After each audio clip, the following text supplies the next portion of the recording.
Welcome back. I hope you are having a wonderful week. I want to give you a quick update on the surrogacy journey. We are in the midst of waiting to find out if baby stuck, if the embryo stuck. For the IVF process, there's about a 65% chance that it worked, maybe a bit higher for surrogates, because that number includes women who have been struggling with infertility as well. But right now, we're waiting to find out, and my patience is being tested. We'll just leave it at that. I just want to know for sure, of course, who wouldn't? So I'll keep you posted. I'll be sharing more updates on Instagram. So if you're not following my stories there, definitely, and you're interested, then definitely check it out. And I am so excited. I want to share something that is going to be added to Brave Academy brand new this month is what is called the 7-day Ditching Anxiety Accelerator. I have been documenting the top 7 pieces of advice that I give clients to help them break free. And now I am putting it into this accelerator so that any new person in the program gets this at their fingertips the very first week that they're in the program so that they can break free even faster. And I just cannot wait to see everybody's results. Without further ado, though, let's dive into today's episode. It's going to be quick. It's going to be powerful, though. And this is particularly true if you struggle with anxiety or panic. And I want to know, to what extent do you notice the sensations in your body, like a pit in your stomach, tightness in your chest, clenching in your throat, heart beating faster, pressure in your head, heat in your face? All of these types of things. What I've noticed is that some of my clients are very in tune with the sensations while others hardly notice them. They don't notice it at all. In a sense, they've turned down the volume. Now, tuning into the sensations and being aware of them is really important because it's the first indication that something is off. So we want to be aware of those. This episode, though, is more for those who are really aware of the sensations, but it's going to be helpful no matter what. And all too often, people don't realize that they have these defensive reactions that, to a very large extent, are there to actually avoid feeling one or more sensations in their body. And when they are not aware, when you are not aware of your sensations, it seems like it just happens or it happens automatically. And some go into a number of different ways to numb out so that they don't feel those sensations. Actually, I said some, but this is quite common. I think when I share this list with you, you're going to be like, oh yeah. So how are some people numbing so that they don't feel those sensations, even though they probably have no idea that's why they're numbing? Shopping, food, overworking, alcohol, prescription medications, drugs, video games, etc.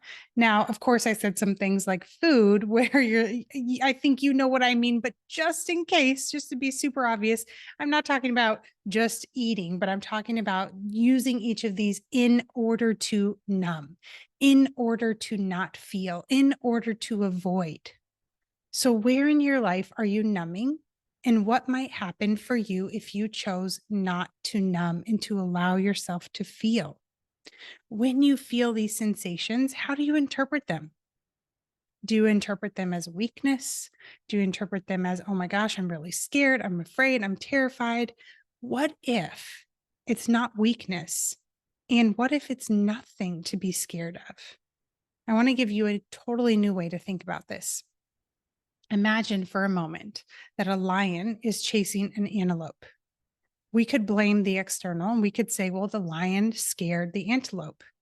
Or we can dig a bit deeper and see that the antelope took in information when she saw the lion. And the information was interpreted by her mind and caused her to run. It caused her legs to be stronger so that she could run and so that she could flee the situation, or maybe in a different case with other animals, so that she could fight. When the antelope's mind perceived a threat, what happened is her sympathetic nervous system kicked into high gear, which caused a number of changes in her body. Her heart to beat faster, her breathing to pick up, her legs to be stronger. And for an antelope, that's amazing, right? When that sympathetic nervous system kicks into high gear, that's great, because then she gets to flee the scene and she doesn't die, which is the point. Your subconscious mind is protecting you from dying all the time. And the same reaction is built into humans. Just like for an antelope, the subconscious mind of humans is there to keep you alive. But let me ask you this. When was the last time that you needed to outrun a lion? Never. I don't even need to wait for a response on that one. You've never needed to outrun a lion. And it makes sense that this is built into us. But in present day society, these reactions are generally useless. Even though you might feel like you're going to die if you have this hard conversation, you won't. You really won't. Or you might feel like you're going to die if someone ignores you or judges you or thinks you're, incompetent, but you're not going to. And the thing is, in animals, the sympathetic nervous system comes on, and then they have a way of helping it snap off. And in humans, I've talked about this before on a previous episode related to breath work, ours turns on, we automatically up-regulate, and we don't have that built-in automatic process to down-regulate. So then people can get stuck in this sympathetic nervous system activation. And then there's a whole nother piece that's important. So that aside, let's go back to this other piece. How are you interpreting the sensations in your body? Have you been interpreting them as a bad thing?